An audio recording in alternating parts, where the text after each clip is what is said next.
धरती चांद सितारे, ये नदिया पवन घटारे, मिट जाएगा सारा जहां रे, बस प्यार बचेगा यहाँ रे। हेलो दोस्तों, स्वागत है आपका फिर से आपके इस यूट्यूब चैनल पे। प्रीवियस क्लास में हमने केमिस्ट्री की परिभाषा और केमिस्ट्री की हिस्ट्री के बारे में पढ़े थे। आज हम लोग पढ़ने जा रहे हैं ब्रांचेज ऑफ केमिस्ट्री, केमिस्ट्री की शाखाओं के बारे में पढ़ने जा रहे हैं कि केमिस्ट्री की कितनी शाखाएं हैं। ऐसे केमिस्ट्री की बहुत सारी शाखाएं हैं, परंतु यहाँ 7 प्रकार के केमिस्ट्री की शाखाओं को हम लोग देखने जा रहे हैं जो बहुत ही महत्वपूर्ण होता है। जिसमें सबसे पहला आपका है वो है आपका इनऑर्गेनिक केमिस्ट्री। इनऑर्गेनिक केमिस्ट्री क्या है? तो केमिस्ट्री की वह शाखा जिसके अंतर्गत हम एलिमेंट्स के बारे में अध्ययन करते हैं, एलिमेंट्स के प्रॉपर्टी के बारे में अध्ययन करते हैं, उसके प्राप्ति के बारे में अध्ययन करते हैं। तो यहाँ पे बोल सकते हैं इसमें कि स्टडी अबाउट एलिमेंट।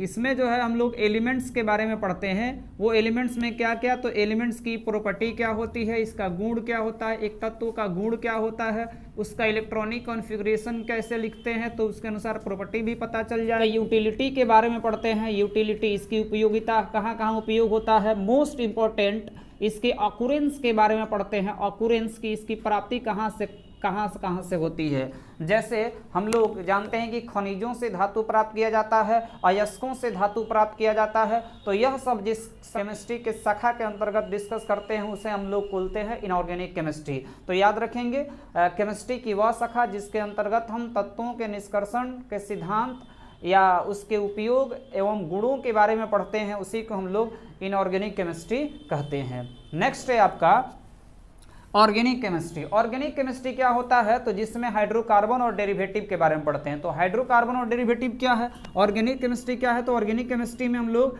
हाइड्रोकार्बन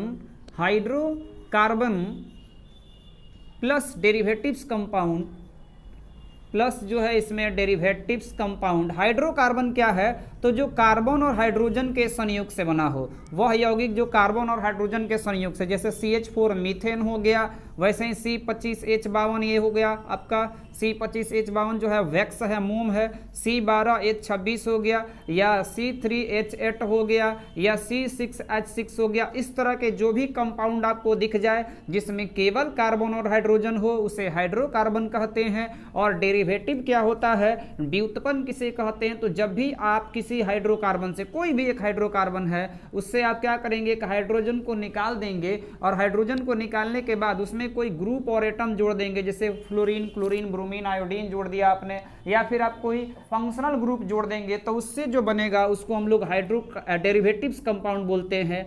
इसके निकालने के फलस्वरूप यहाँ पे ये क्या हो जाएगा, CH3 और ये Cl हो जाएगा। इस प्रकार यह कौन सा हुआ, डेरिवेटिव्स कंपाउंड हुआ। तो डेरिवेटिव्स कंपाउंड्स क्या होता है? तो जब भी आप हाइड्रोकार्बन से एक या एक से अधिक हाइड्रोजन किसी ग्रुप और एटम द्वारा निकाल देते हैं तो उसी को हम लोग क्या बोलते हैं, डेरिवेटिव्स।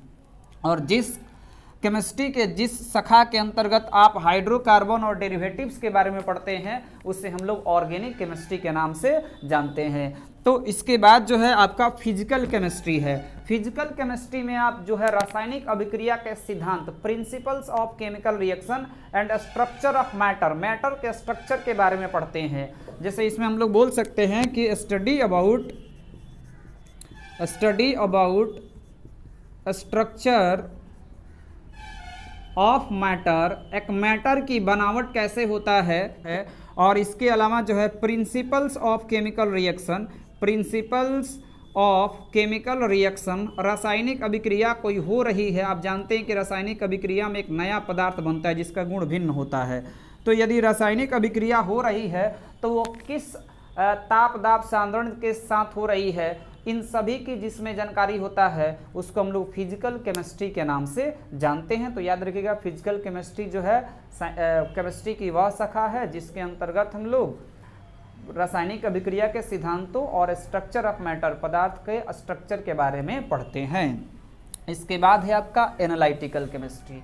एनालिटिकल केमिस्ट्री क्या होता है, तो इसमें जो है हम लोग दो तरह के चीज़ों के बारे में पढ़ते हैं। एक होता है आपका क्वालिटेटिव फैक्ट्स और एक होता है आपका क्वांटिटेटिव फैक्ट्स। तो जिसमें जो है हम लोग क्वालिटेटिव फैक्ट्स और क्वांटिटेटिव फैक्ट्स के बारे में अध्ययन करते हैं, उसी को हम लोग क्या बोलते हैं, एनालिटिकल केमिस्ट्री। क्वालिटेटिव फैक्ट मतलब होता है गुणात्मक तथ्य और क्वांटिटेटिव फैक्ट का मतलब होता है भरात्मक तथ्य। एक जैसे मान लीजिए हमने एक एग्जांपल लिया, यहाँ पे आपने बोला कि 2H2 हाइड्रोजन गैस जो है वो जब ऑक्सीजन गैस से प्रतिक्रिया किया तो यहाँ पे वाटर बना दिया, जल बना दिया। अब हम लोग जान गए कि भाई जल वाटर जो बना है वो हाइड्रोजन और ऑक्सीजन के संयोग से बना है। तो जो वाटर जो है हाइड्रोजन और ऑक्सीजन के संयोग से बना है, तो यह क्वालिटेटिव फैक्ट है, यह क्वालिटी के बारे में बता रहा है। और क्वांटिटेटिव फैक्ट क्या है कि यहाँ पे देखिएगा एक हाइड्रोजन का 1 ग्राम मास होता है, तो यहाँ 4 ग्राम हो जाएगा, प्लस ये हो जाएगा 32 ग्राम हो जाएगा। तो 32 4 36 ग्राम हाइड्रोजन और 32 ग्राम ऑक्सीजन मिला है, तो यहाँ पे देखिएगा आपका हो जाएगा 2 दूना के 4 ग्राम और प्लस 32 ग्राम ये भी, तो ये भी 36 ग्राम यहाँ पे। तो जो मास के बारे में बतलाता है, मास के बारे में बतलाता है या वॉल्यूम के बारे में बतलाता है, ये आपका 2 वॉल्यूम है, ये आपका 1 वॉल्यूम है और यहाँ 2 वॉल्यूम बना हुआ है। तो इस प्रकार जो वॉल्यूम और मास के बारे में बतलाता है उसको क्वांटिटेटिव फैक्ट कहते हैं, और जो केवल क्वालिटी के बारे में बता दे उसे क्वालिटेटिव फैक्ट के नाम से जानते हैं। और केमिस्ट्री की वह शाखा जिसके अंतर्गत आप भरात्मक तथ्य अर्थात क्वांटिटेटिव फैक्ट और क्वालिटेटिव फैक्ट अर्थात गुणात्मक तथ्य के बारे में पढ़ते हैं, उसी को हम लोग एनालिटिकल केमिस्ट्री कहते हैं। नेक्स्ट है आपका न्यूक्लियर केमिस्ट्री। न्यूक्लियर केमिस्ट्री क्या होता है, तो जिसमें आप जो है न्यूक्लियर फिजन, जिसमें आप न्यूक्लियर फिजन के बारे में पढ़ते हैं, नाभिकीय विखंडन के बारे में पढ़ते हैं, और साथ ही साथ जिसमें आप जो है न्यूक्लियर फ्यूजन नाभिकीय संलयन के बारे में पढ़ते हैं, उसी को हम लोग क्या बोलते हैं, न्यूक्लियर केमिस्ट्री। इसके अंतर्गत हम लोग न्यूक्लियर रिएक्शन के बारे में पढ़ते हैं। न्यूक्लियर रिएक्शन मतलब नाभिकीय अभिक्रियाओं के बारे में पढ़ते हैं। अब न्यूक्लियर फ्यूजन का नाभिकीय विखंडन क्या है, तो भी जो है एक बड़ा केंद्रक छोटे छोटे केंद्रकों में टूटता है, छोटे छोटे अवयवों में टूटता है, तो उसको हम लोग न्यूक्लियर फिजन के नाम से जानते हैं। इसमें ऊर्जा भी उत्पन्न होता है।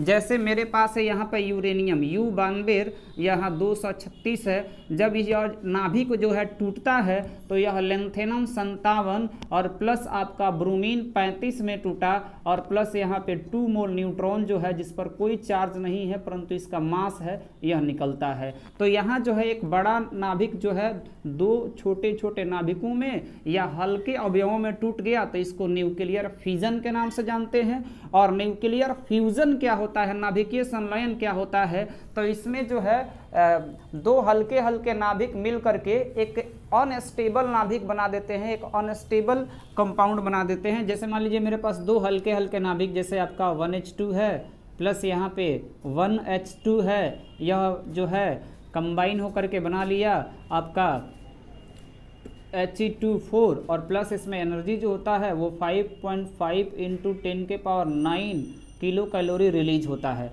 तो यहाँ 2 हल्के हल्के नाभिक जो है वो मिलकर एक अनस्टेबल नाभिक का निर्माण कर दिया, न्यूक्लियस का निर्माण कर दिया। तो इसी को हम लोग न्यूक्लियर फ्यूजन के नाम से जानते हैं।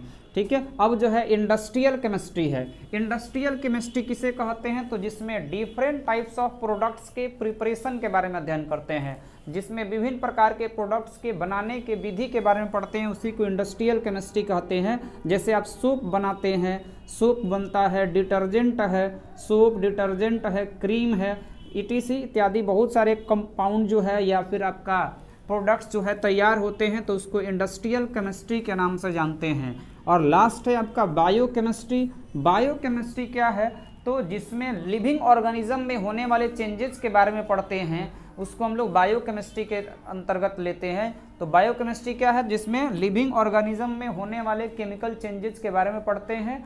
और जैसे मान लीजिए कि हम लोग जो हमारे बॉडी में प्रोटीन्स, विटामिन्स या लिपिड्स वगैरह, इन सब के अंतर्गत हम लोग बायोकेमिस्ट्री में पढ़ते हैं। तो यह जो है केमिस्ट्री की महत्वपूर्ण ब्रांचेज है। और ऐसे ही वीडियो देखने के लिए आप मेरे चैनल को सब्सक्राइब